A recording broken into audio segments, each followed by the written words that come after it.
Microphone was off. So welcome to Center of Light. Tonight we're speaking about Center of Light, Upgrade, Execute. The third of a series installment. Did two others. The first was Center of Light Reboot.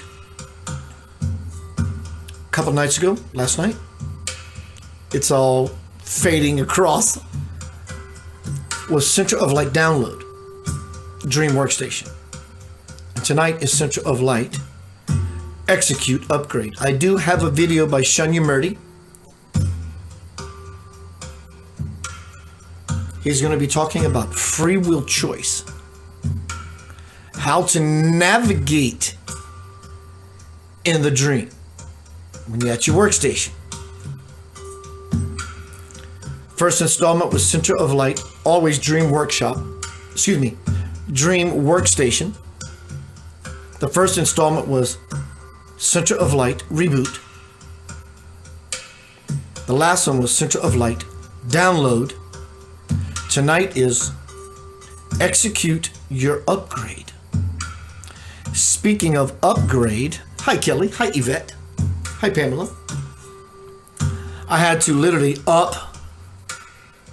upgrade my center piece. About 7 this morning. I'm sleeping as good as I've slept in a long time. I'm in it. In a good dream. I was at my dream workstation playing in the cosmos when I hear crash in a big way. That centerpiece was this beautiful vase cup put together with many fractals and fragments of mirrors and had this glistening effect. And if you want to see what it looks like, go back to my last presentation. Well, Crystal decided she wants to explore some crystal. And Humpty Dumpty had a great fall. And that glass shattered and there were shards.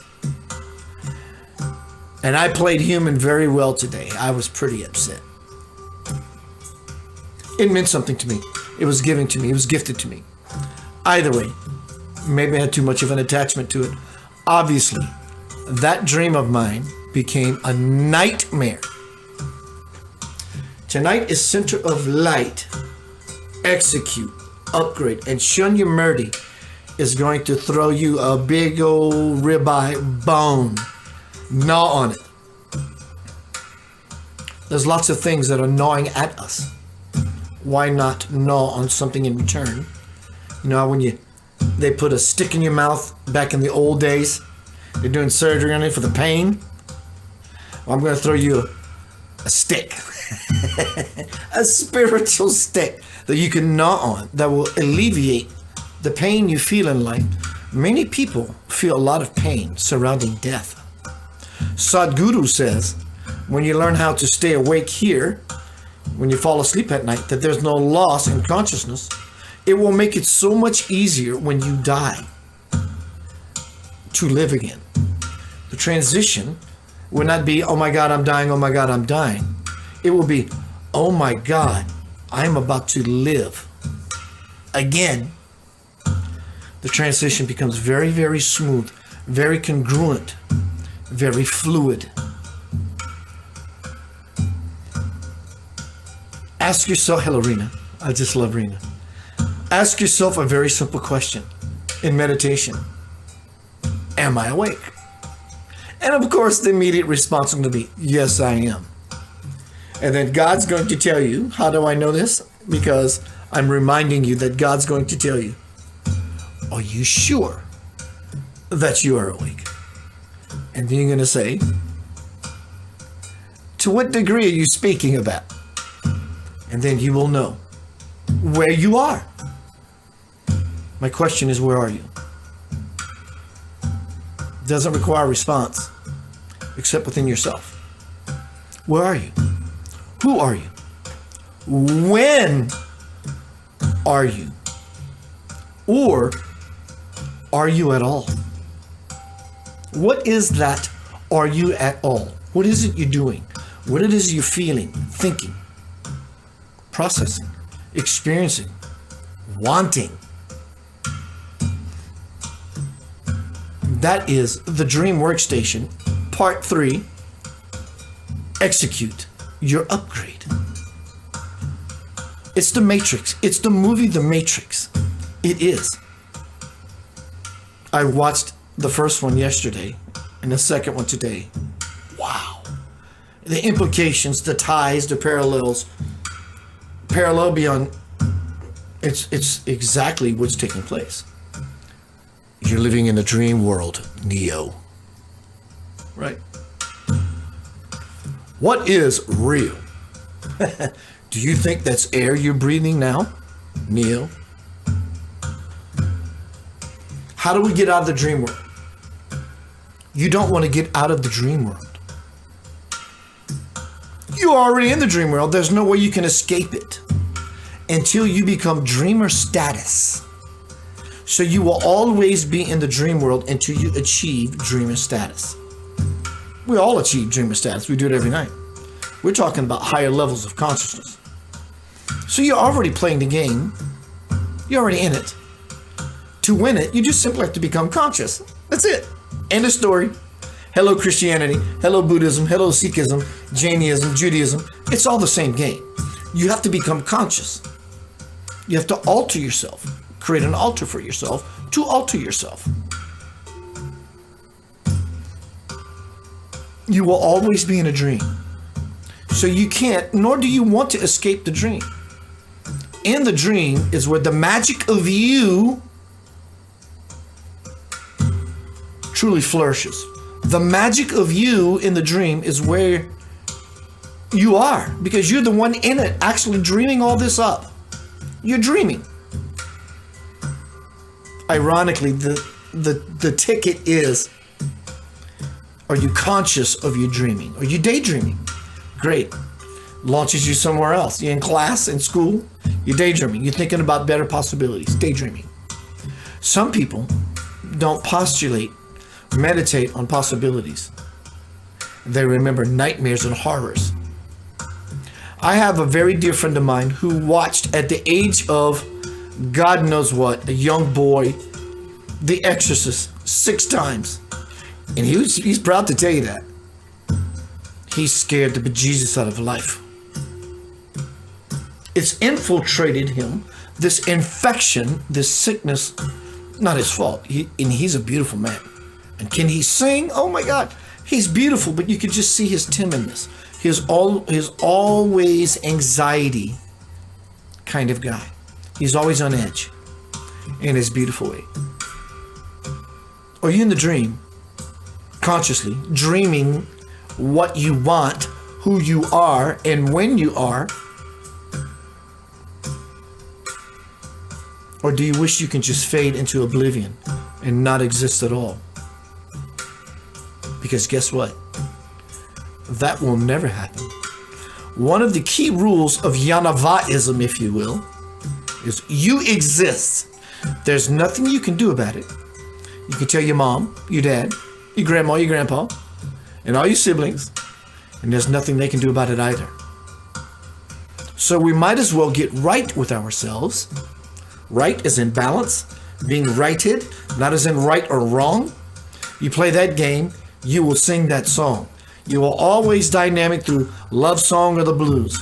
Love song or the blues. Well, here's your true soul music station. WGOD, Station God. You have to want something that's beyond the folly and the nonsense. What is it you're dreaming? Because as the dreamer, you are always dreaming. It may not be seeming, but you are dreaming. Again, the first episode of this installment of this series, Dream Workstation, is, if you go back and watch the video, Center of Light reboot. You have to want something beyond the some things you've always known. Until that, nothing happens. 9 to 5 grind of, welcome to the 9 to 5 grind of nothing happens. And it lingers and it pulls you to and fro, hither and thither, here and there. Joy and despair. We like the joy part of it, but we don't like the despair part of it. So Center of Light Reboot was number 1. Number 2 is Center of Light Download. Shunyamurti gave this amazing discourse of how to download the instructions manual to play fairly in the dreamscape. And tonight is Center of Light.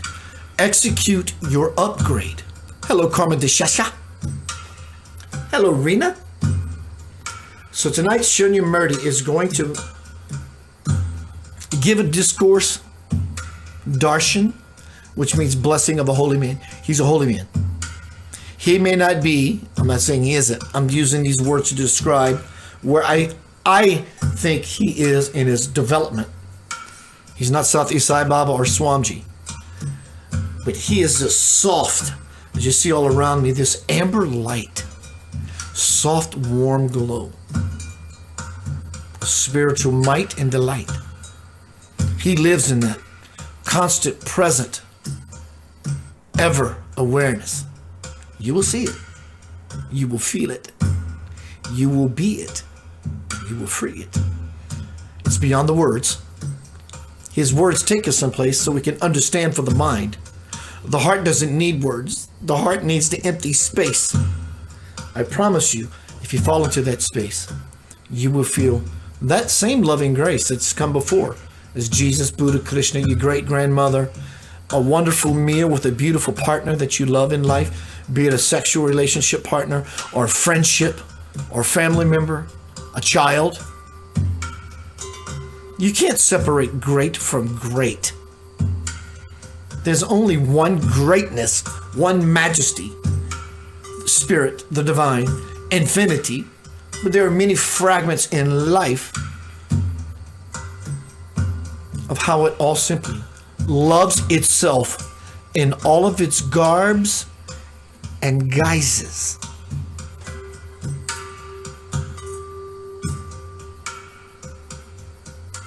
Dream Workstation. Have you ever fashioned such a thing for yourself that may represent something like this? This is what I am about. I am about a computer. I'm about sci-fi. I am about futuristic. Yours may look like a waterfall with a cave. Find your workstation. Get in there. Whatever happens outside of your workstation, play human all you like. In that workstation, there is no human. All there is divine, which is infinite possibility. Have you created your workstation? Have you called your guides to come down the elevator, as I did explain in the first installment, Center of Light Reboot, the Silver Mind Control method that I gave you? I can tell you what it is. Do the research. I've done my work. Go back, watch that first installment, Center of Light Reboot, Dream Workstation number 1. And there's a technique of how you can call your guides down to you and ask them a question and believe whatever it is they tell you. I've done this at the age of 15 years old. It's also called remote viewing. So what are you doing? Are you doing something? Here's an excellent idea for you to do. An altar. Fall inside. Create a space. Don't second guess yourself. You don't deserve the doubt. Within, without, and all about.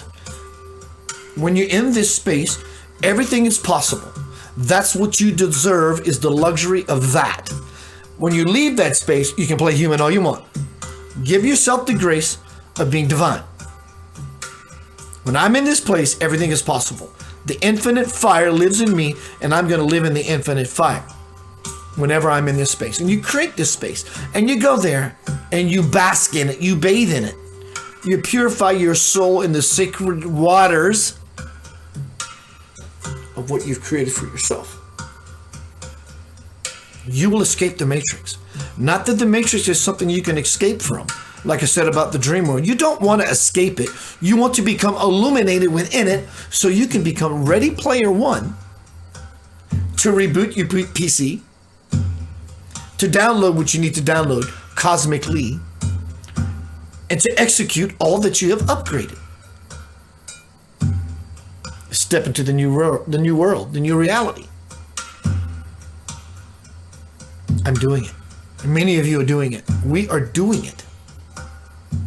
Many people are suing it. They're saying, I don't believe it. I'm going to call my lawyer and we're going to have a conversation. Don't worry about those people. Bless them, love them, send them on their way.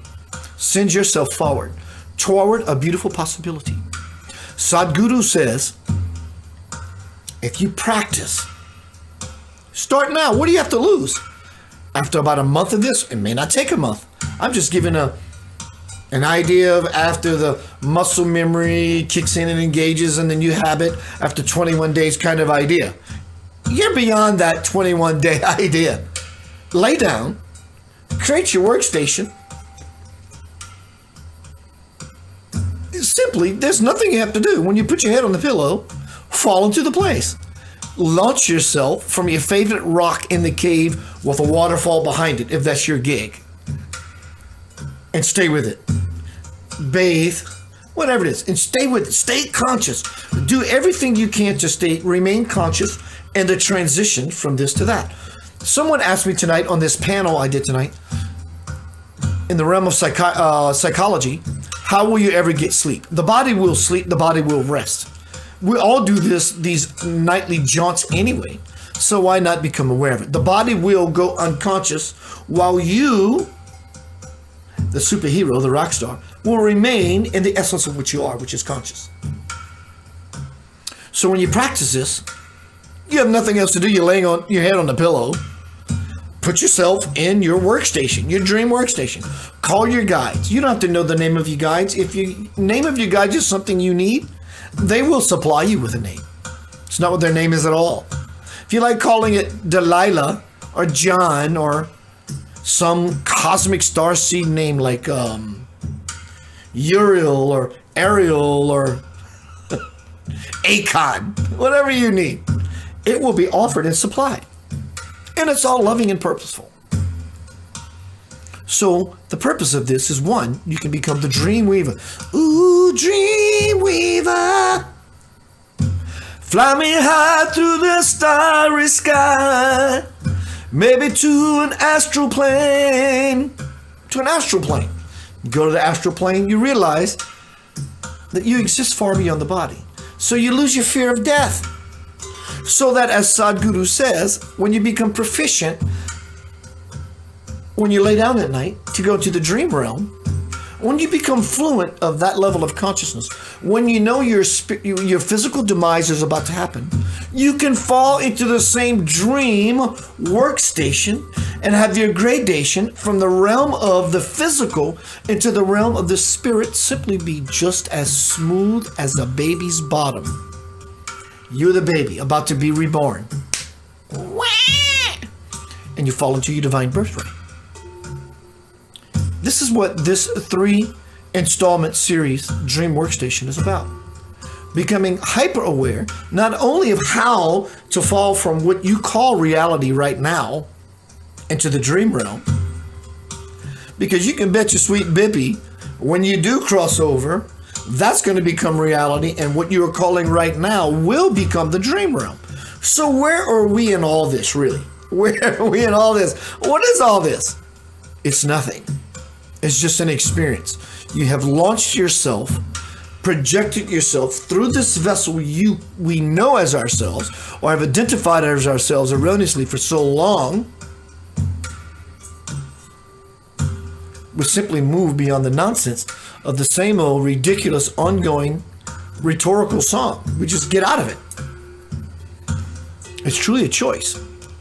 And Shunyamurti is going to share with us here shortly about free will. And here's my little Kiki. Everybody, this is Crystal, who broke my centerpiece. Hello, baby. So tonight this series has been about how to navigate, really, not necessarily in the dream realm. You are dreaming right now. And even though your eyes are open, a part of you still sleeps. Sometimes, when our eyes are closed, we're truly awake. What is the truth? No one can tell you the truth. You have to experience it for yourself. I'll be right back. See you shortly. Shunyamurti coming up. Your love beyond measure.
yourself, you'll celebrate. There's a time to love and a time to trust and a time to know you are loved. Time to know you are loved. So let the love of God on you. It's always been that way. It's time to celebrate what you are. It's time to celebrate who you are. It's time to celebrate that you are.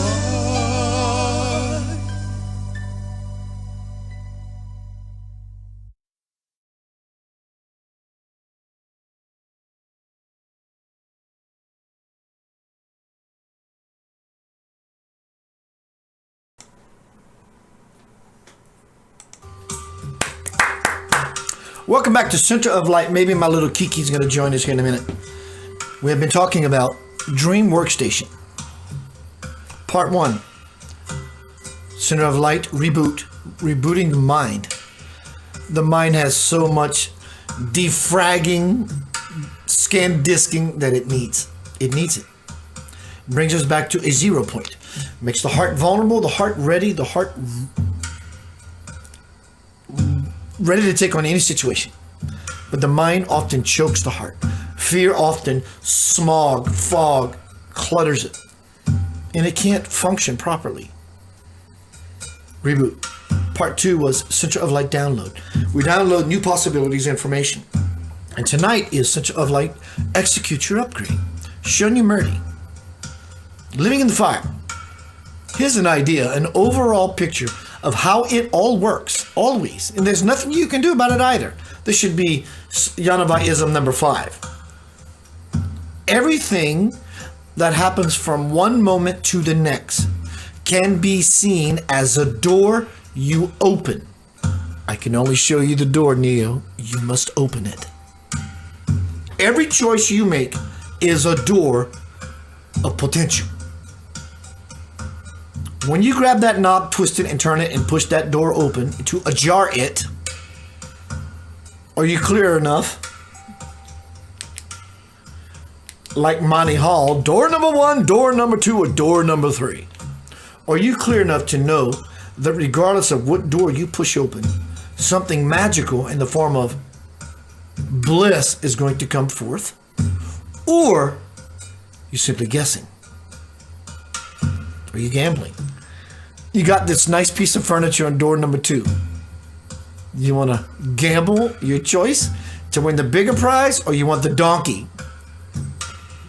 What a mind screw that is. Hee-haw, hee-haw. And we look like jackasses. We do this with life.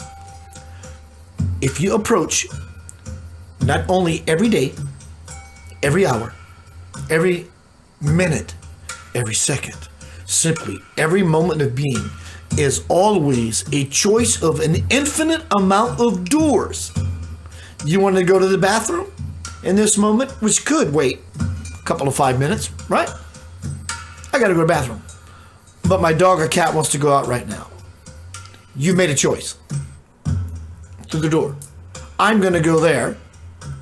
You stub your toe on a piece of furniture on your way to the bathroom to let the dog out second, which never would have happened if you would reverse the order. They're all doors. Everything is a door that leads you to an experience. So how does one find their way in the dreamscape scenario? How do I become Ready Player One? You will know exactly what to do on any level of life, on any level of consciousness, when you become conscious. That's the game. You've won the Milton Bradley board game. You've collected $200. You've passed go. You got all the real estate. Are you real with yourself? Do you state that for yourself? And when you do, you get to monopolize not everybody else, because it's not a competition. You monopolize all the power you have simply by your own volition. It's your mission. Isn't that why you on earth? To become that embodiment of heaven? So now we're going to move into Shunyamurti. Let me find what this video is titled. My screen only gives me a couple of words. I want to give the full title because it's deserving of it. The title of this presentation by Shunyamurti is The Free... Welcome to the dream world, Neo. The title of Shunyamurti's darshan is The Free Will Paradox. We dream our freedom away, but only to awaken. I am going to grab... I don't have it. Shame on me. You can go to Sat Yoga, S-A-T, yoga, YOGA.org for more on Shunyamurti. If you've been watching these last 3 installments, you'll know that I have said often, when you experience this man, simply sitting there, full of himself, not out of egoism, full of himself as in, I am complete, full. Powerful. He's powerful, but he's powerful. You will see the soft glow around him. It speaks in his words. It lives in his heart. The fire comes out of his eyes. Hear what he says. Listen to what he does say. And be in the experience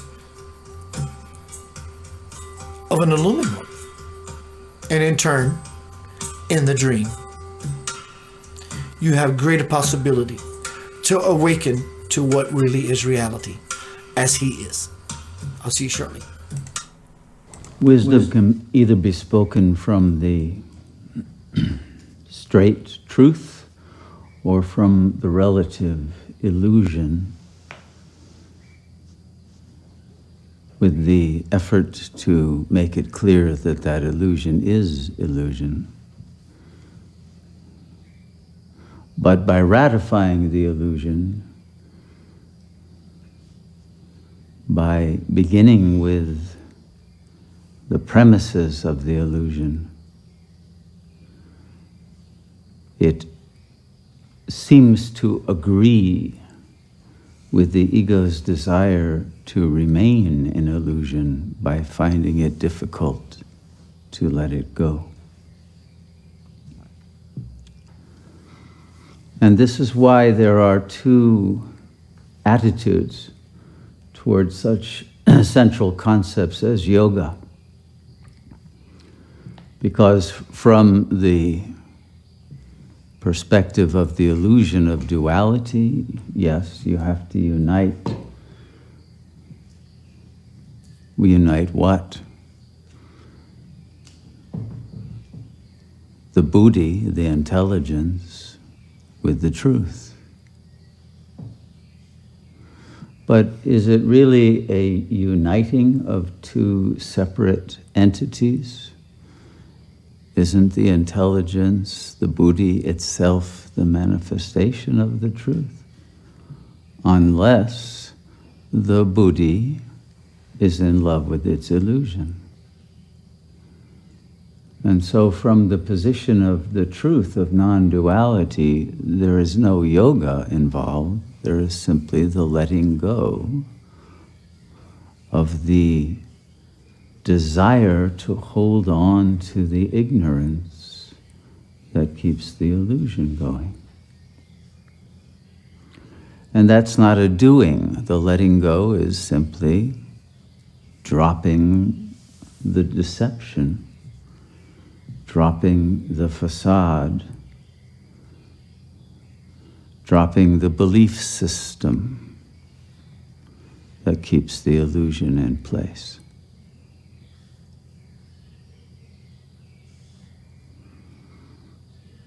And the only impediment is the buddhi's attachment to its egoic identity.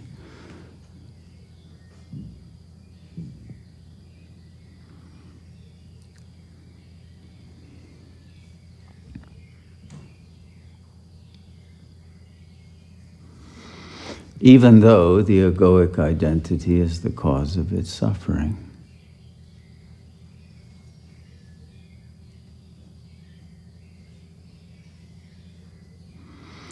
And that resistance becomes magnified by the fact that once one's buddhi is in the egoic identity, it has lost 99% of its intelligence, because its capacity to understand the real requires it to let go of the egoic identity, which shreds its ability to think clearly.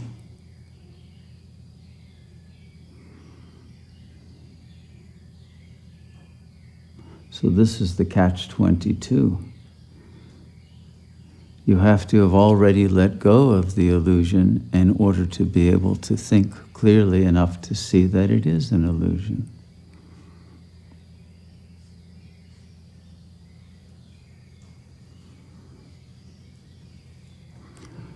And the reason that's true is that the illusion seems completely real once you fall into it.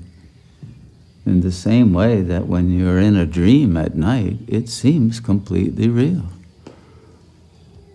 Until the alarm clock rings and you realize, oh, no, it was a nice fantasy. Or maybe not a nice fantasy. But then you have to face the fact that you got to get up and come to meditate. And so many people prefer the fantasy of the ego that keeps them from having to wake up. And so this is the only question, really, that everyone has to answer. Do I want to wake up? Or do I want to stay in the illusion? The problem in even trying to answer that question, though, comes with the fact that the buddhi in the illusion doesn't know what waking up means. And therefore, when it hears teachings coming from an awakened being like Sri Ramana Maharshi, it doesn't know what to make of such statements as the fact that there really is no world. This really is a dream. Do you get that? Do you get it, that this is a dream? It's not real at all? You see, the ego doesn't want to get that. It's, what do you mean it's a dream? You know, I got things to do, and I got weddings to plan, and I've got quilting festivals to go to, and I've got other weddings of friends to attend, and I got places to go, and I got music to practice, and you know, I've got money to make, and I've got all kinds of plans, and I've got all kinds of traumas I got to heal from, and I've got all kinds of friends I've got to stay connected with on Facebook, and you know, the illusion is a full-time occupation. I don't have time to think about waking up, nor do I want the time. If I have too much time, then it's a problem. I got to fill it with more distractions, because it could be very dangerous to get too close to waking up. Literally, your whole world's going to fall apart.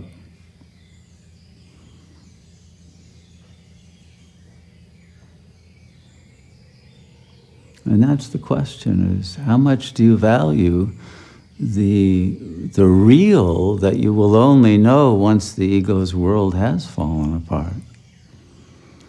But there are different ways to make it fall apart. You know, you can make it fall apart gracefully, and then you can use the lumber that the dream was made out of to build an edifice that's much more beautiful. Because the same power of the imagination that went into creating the ego illusion that produces all your suffering can also create a kingdom of heaven. And it can also bring you out of all of the kingdoms of illusion, whether they're pretty or ugly, into that eternal light of bliss that is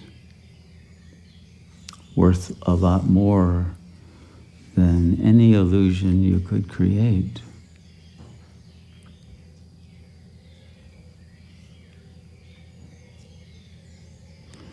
So the question of recognizing that you have jumped into a false self, you have jumped from the real of pure presence that is not a person and that has no world, no dream, just in the same way as in deep sleep, in the middle of the night, there is no world, there are no others, but it's very peaceful. And if you were awake in deep sleep, which is the definition of meditation, isn't it? Jagrat Sushupti. It's the one true definition of what meditation really is. Because what is deep sleep? It's worldlessness, timelessness. But the problem is you don't appreciate deep sleep because you're not awake in it. But if you were awake in your deep sleep, you would realize that you are God, that what you are in the deep sleep is eternal light that is infinite and untouched by suffering, untouched by the changes that are forced upon consciousness within a dream, in which one creates forces that one cannot control. Because you see, why does one create a dream in the first place? You create a dream because you don't want that bliss of the deep sleep, because you might not want to come out of it. You might not want to wake up. It's too tempting. And so you prefer a dream in which it's not so tempting to stay stuck, even though the reason you do it is because of loneliness.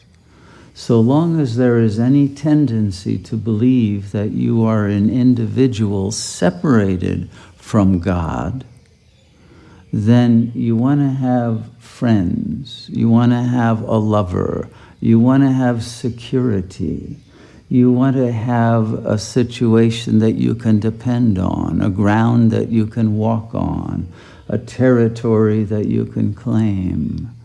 You want to have familiarity of signifiers.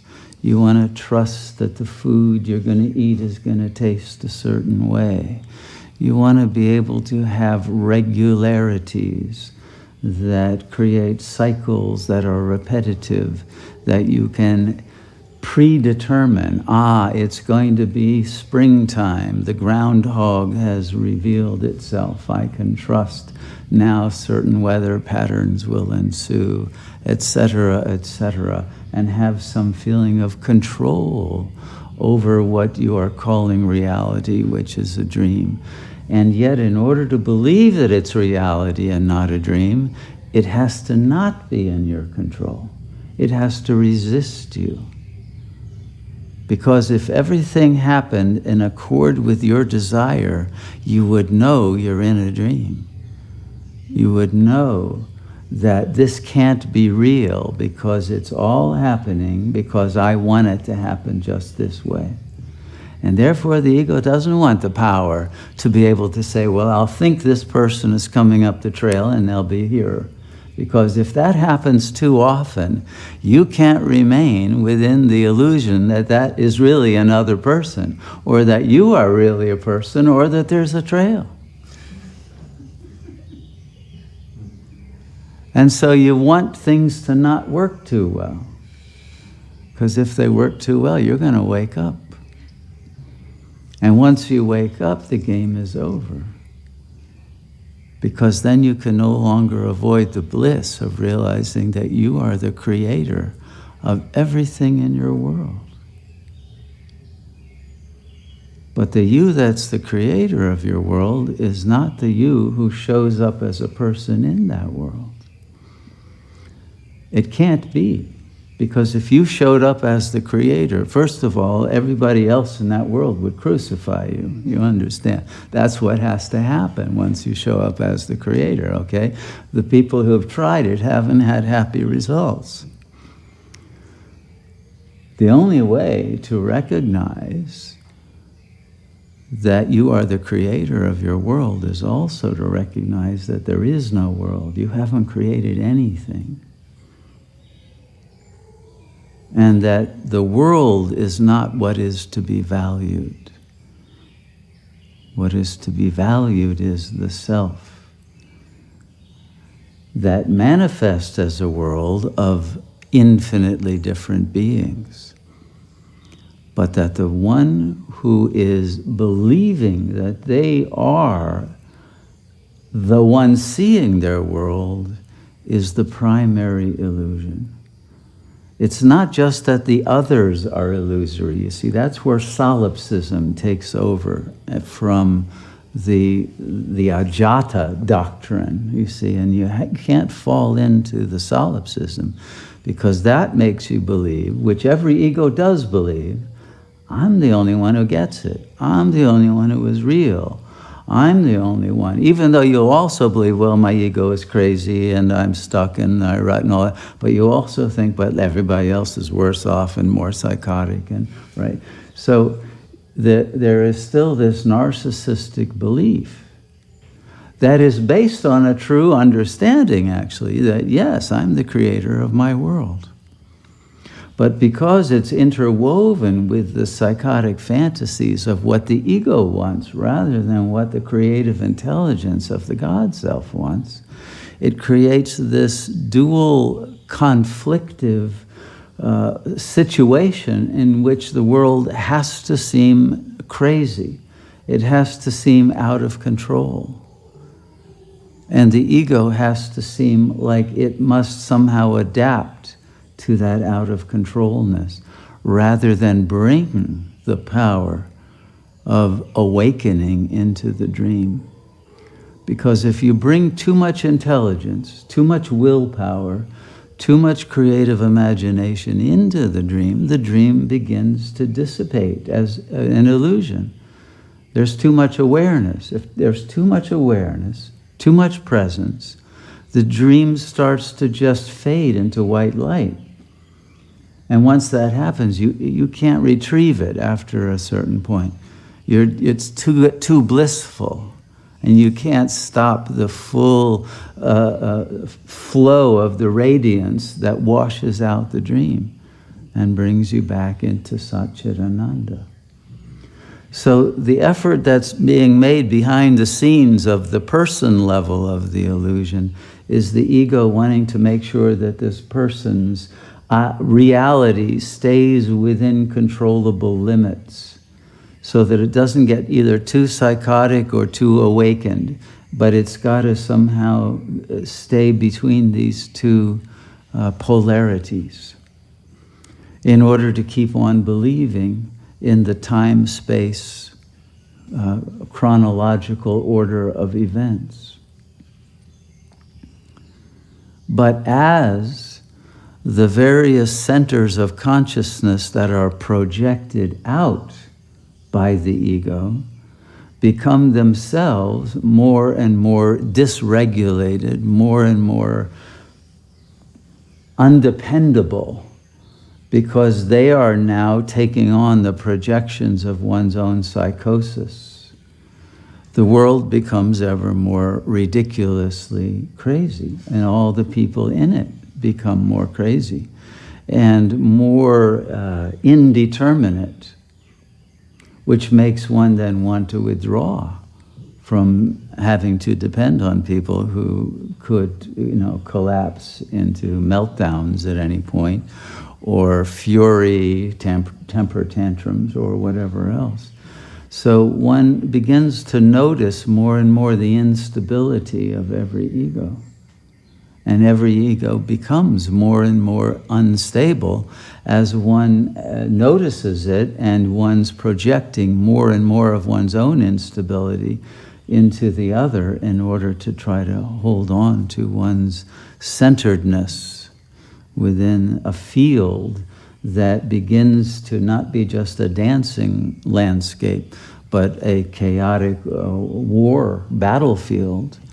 And a field that becomes ever more surrealistic, because the projections of the other nodes of the dream are becoming ever more, let's say, within their own private language of a nightmare that cannot be sustained as a reality. Okay, and then as that begins to become clear to each consciousness, the fear of madness that everyone has secretly hidden somewhere, repressed, begins to erupt. And the more you're aware of your fear of going mad, the more you start going mad, right? Because you get what you're afraid of.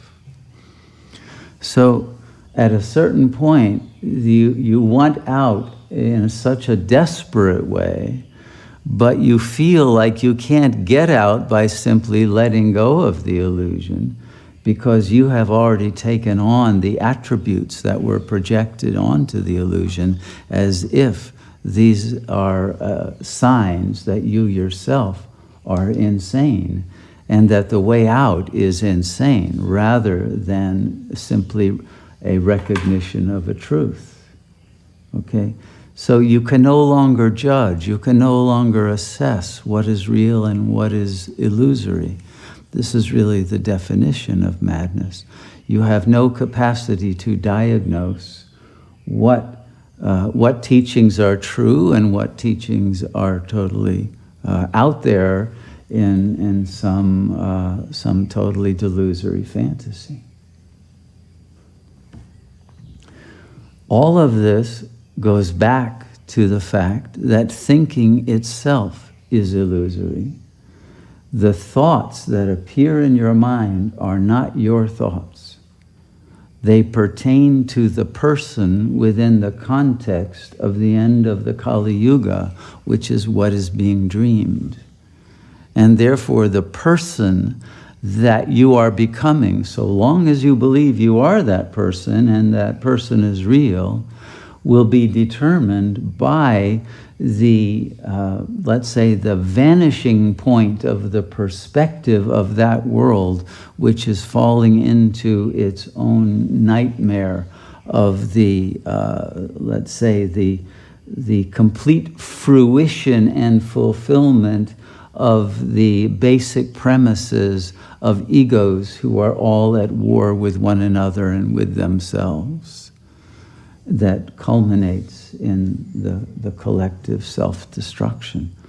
And as you get closer and closer to this vanishing point of Kali Yuga, you get closer and closer to the core of that thermonuclear power that is blowing up the ego.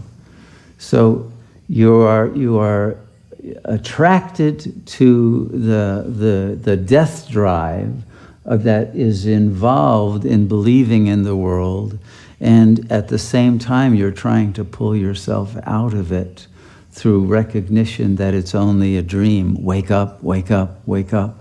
And yet that even that desire to wake up makes you feel more and more crazy. Okay, so anyway, I hope I'm explaining this in a way that isn't too insane itself. Maybe you can't avoid that in this kind of a situation. All at war with one another and with themselves. The point I want to leave you with is this. It requires the radical letting go of the belief in the illusion. The belief that there is a world, that you're a person in that world, and that you have ever left the truth of who you are, which you will regain the moment you recognize that the thoughts that are being projected, not just the conscious thoughts, of course, the subconscious thoughts, which represent the structure of the fantasy that produces the illusion of a world as a dream. When you have let go of belief in all of that, the world does disappear, and what emerges is Satchidananda. And at some point, it will become extremely valuable to know that and to take the step of dissolving your belief that you're a person, but really dissolving it. Because everything comes down to your whole karma, the whole trajectory of your life comes down to your degree of belief in it. The more that you believe in it, the more that you are captured by a reality that will overpower your will and that will begin to determine karmic results that will be overwhelming. If you don't want to be overwhelmed, then you want to have a smaller degree of belief and a smaller dependence on the gambles that your mind is always making, that there will be certain outcomes of your actions. Okay? This is why at some point you're going to have to give up the enjoyment of being a gambler in order to recover the one truth that is not a gamble, that is absolute, secure, dependable knowledge, which is that your consciousness will remain here after the world disappears. And the world will disappear. It will either disappear with the death of the body, or it will disappear with the death of the ego. Bruh. However, if it only disappears with the death of the body, it's going to reappear because the ego will recreate another dream.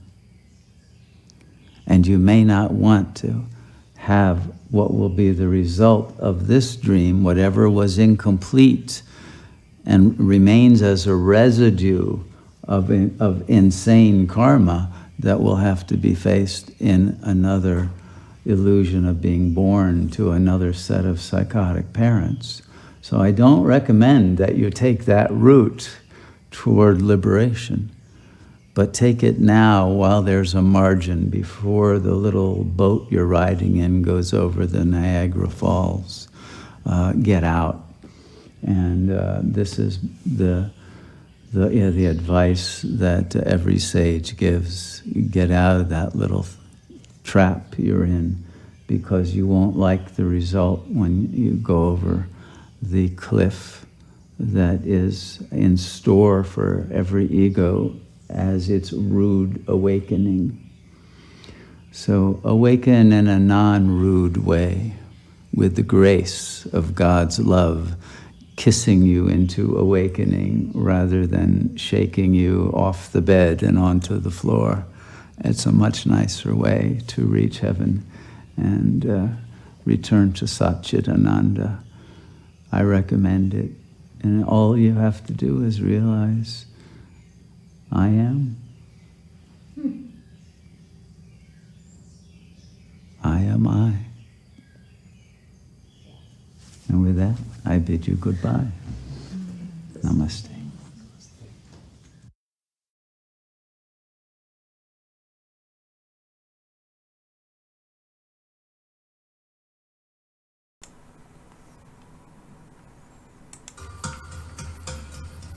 So this, excuse me, so this type of dialogue is not about download from cosmic seeds and we are star seeds from the Pleiadians or the Sumerians or the Lemurians. I get it, it's fun. It pales in comparison of what Shunyamurti and I have been speaking about. Because there are levels of reality, principality, that belong to all of us, that is not about being caught up in the pseudo-spiritual, new age science of it all. That's powerful stuff. To execute your upgrade. This is a 3-part series. Tonight is the finality. The first one was Center of Light Reboot, a couple of 3 days ago. Last night, I believe, was Center of Light Download. And tonight is Center of Light Execute your upgrade. What do you want? Star seeds are wonderful. I came from the Pleiadians, or the Sumerians, or Lemuria, or Mu. That's beautiful stuff. It's fun stuff. If this is truly about ascension, or you're ascending to a past idea, Lemuria or Mu, or whatever solar system, or you're really moving into infinite potential. This is another level of playing field altogether. But you have to be together with all of it, and you have to be all together with yourself to move into this arena. Shunyamurti is sitting in that glorious amber light, soft glow of God's space. This is what I'm about. This is what I do.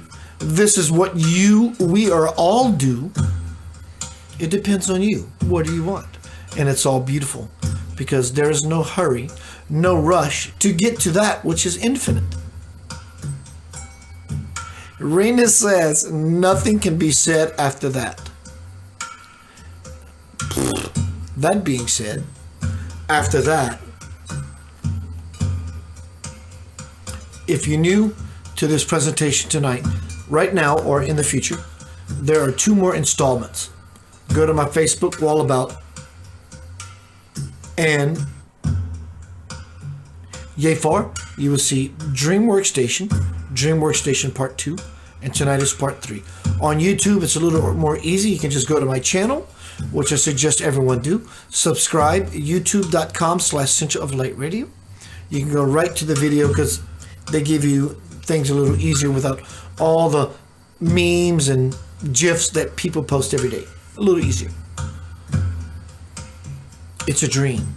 You're living in a dream. Every choice you make is simply a door into, let's make a deal, doors of infinity. Door number 1, God exists. Door number 2, me and God. Duality. Hello. Door number 3, Trinity. But we often gamble between the doors to try to get the best prize. But when we realize the best prize is the Trinity itself, that I'm the one behind the scenes. I'm in the green room. I'm behind the production of Let's Make a Deal. Because I'm not gambling. I'm not like Shunyamurti said. I'm not gambling. I'm not placing bets. You can bet that my bet is on the Trinity, which is I am complete. I am that which surpasses right, wrong, in, out, good, bad, hot, cold. I am the this, not the this, or the these, or this or that. What is that? That thing that you know exists in you, that you know will always exist. What is that? As a spiritual explorer, have you explored that? When you discover that, Mr. or Mrs. Christopher Columbus, you will find the new land. That new land has been called America. I'm not dissing the Native Americans. I'm making an analogous point. When you discover the new land, America, which is representative of your freedom, you will be able to become a dream weaver. We always reach for dreamer status. The golden ring is always out of our reach on purpose. You will never get there. That's the beauty, that's the magic. You will never get there. But you will get there when you get here. It's always a paradox. Every time you reach forward, you get what you want, but the gate opens up beyond what you currently have, which beckons you to reach forward, and the universe turns within itself infinitely and explodes powerfully, and it looks just like you and me. This is the level, the playing field, the arena I am interested in. Everything else is just fun and entertainment. You love beyond measure. I will be seeing you soon. I'm going to take a couple of days off. Center of Light Radio is back. I took some time off to do what I love, which is hanging with you. But now I'm doing interviews. Powerful people. Changing lives. Isn't that what we want?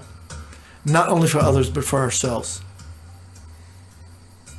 You're living in a dream world. Neo, you're the chosen one.